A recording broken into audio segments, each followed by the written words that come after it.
Okay, so here's part of a teardown of an Oculus Rift S. So in order to get the halo off, you need to unplug right here I believe it's the headphones microphone jack from the halo, and I guess it'd be the headphone jack. And then you need to roll this over to the unlock position, and then hit the adjust button for the halo, and then you just you'll gently like slide it out. You then take off the surround cushion, and then gently get the connection cord out. Best way to do it is kind of rock it side to side gently while pulling out. You want to pull straight out, obviously. The reason why we did this with this one is we believe that there's a problem with the connector in there. Kind of randomly get a black screen, and we were having issues with it connecting. So there really wasn't a whole lot of data out there, information out there on taking these apart and checking.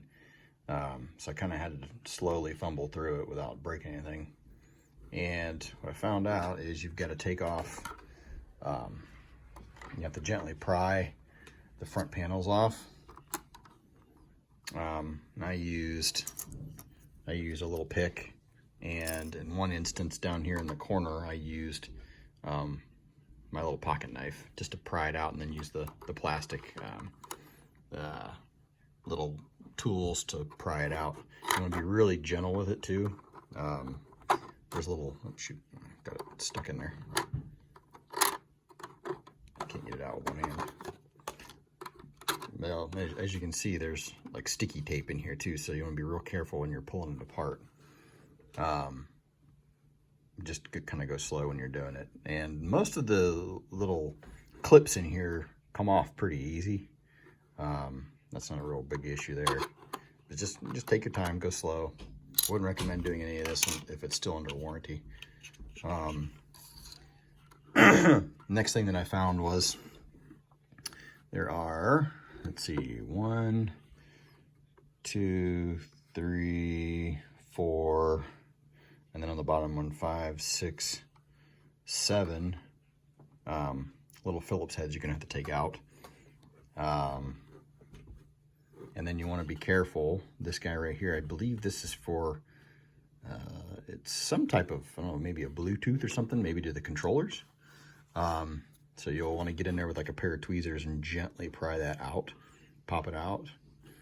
And then you can pop this guy out here with the little plastic clips that are inside. And again, I'd use a plastic like pick or something like that. So you can get that out, you know, gently without breaking anything. Then that'll expose the electronics inside.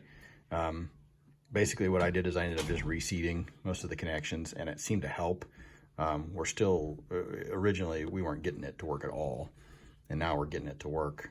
And every once in a while we're getting a black screen, and it'll come back on. So it might be okay if you're like in a sitting position, but if you're moving around a bunch, it seems like I really do think we're having an issue with the port there. But I just wanted to create, you know, at least a video to show you guys how to at least tear it down, at least this far or a little bit further. Let me come right back to you, and I'll pop off the front panel. All right, well, my son's kind of giving me a hard time about getting this back together, so I'm gonna go ahead and put this back together real quick. It's not hard. You just get in there with a little plastic pick or something, and you can pry these little tabs out. There's several of them up on top here, all along, and then I think there's 1 or 2 on the sides and on the bottom as well. Just be careful as you're going.